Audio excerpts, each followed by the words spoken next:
just to clarify the outfit July challenge, a little bit of choice like a few of the other challenges, in that people can either go for it at beginner, intermediate or advanced level. Beginner level, it's purely 30 reps of each of the exercises. Intermediate, it's 40 reps, and advanced, it's 50 reps of each. Start at the beginning and work your way all the way through until you've completed the relevant number of repetitions per exercise of all of the 8, and it's the time that you're looking for. So encourage your members to work at a good level and throughout until they've completed the entire thing. I'm just going to go over a couple of the exercises to make sure that everyone's clear. Please, as I'm sure you always do, be really firm on the standard and the quality of movement just to keep the results fair. Okay, so the first one, it's simply tap to jump. So it's just tapping the floor with both hands and jumping up. It doesn't really matter whether they squat or whether they hinge to tap the floor, as long as they tap the floor with both hands and then jump up fully. What we're not looking for is that, so it needs to be a full jump, i.e. triple extension, ankle, knees and hips. Okay, second exercise is hand step ups. I'm sure you're all familiar with this, but just to recap. So starting from an extended position, both arms lower onto the forearms and then back into full extension. Members have got the choice, they can do it from the knees. Make sure though that the hips remain extended if they are working from the kneeling position. So none of that, obviously that would be far too easy. Okay, so on to the third exercise. I'm not going to demonstrate this, really straightforward. 10-meter shuttles. Each shuttle counts as one. So if you're working between 2 points, every time they come back to the base, that would be 2, so it's 1, 2. The only single rule for this one is that they have to touch the line with the hands, so they actually have to get down with each change of direction. Okay, the reach press. So again, back in the prone position.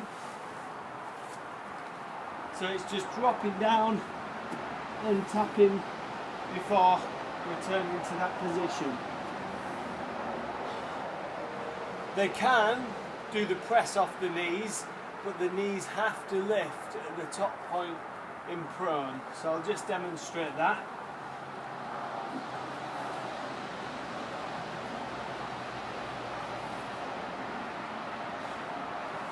Okay, hopefully that makes sense. Again, it doesn't affect the rep range, that's as per beginner, intermediate or advanced.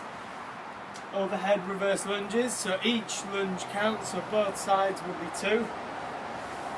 So just aim to get full range of motion so the back knee almost touches the ground.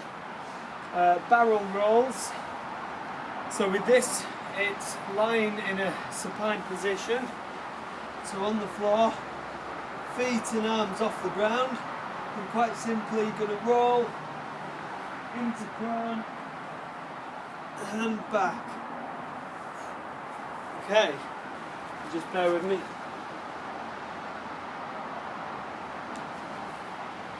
So if I start in supine and go to prone, that's 1.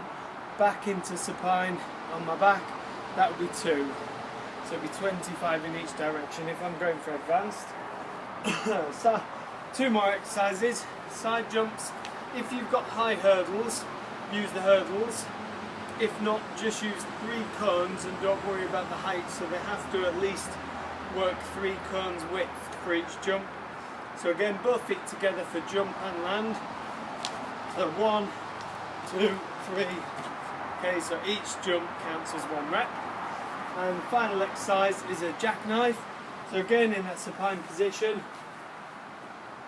With this one, feet off the ground throughout. They can of course drop them, but for the repetition and the movement standard. Okay, so I'm going to start like that position. So hands each time have to come back to the hips, extend the legs out and reach overhead.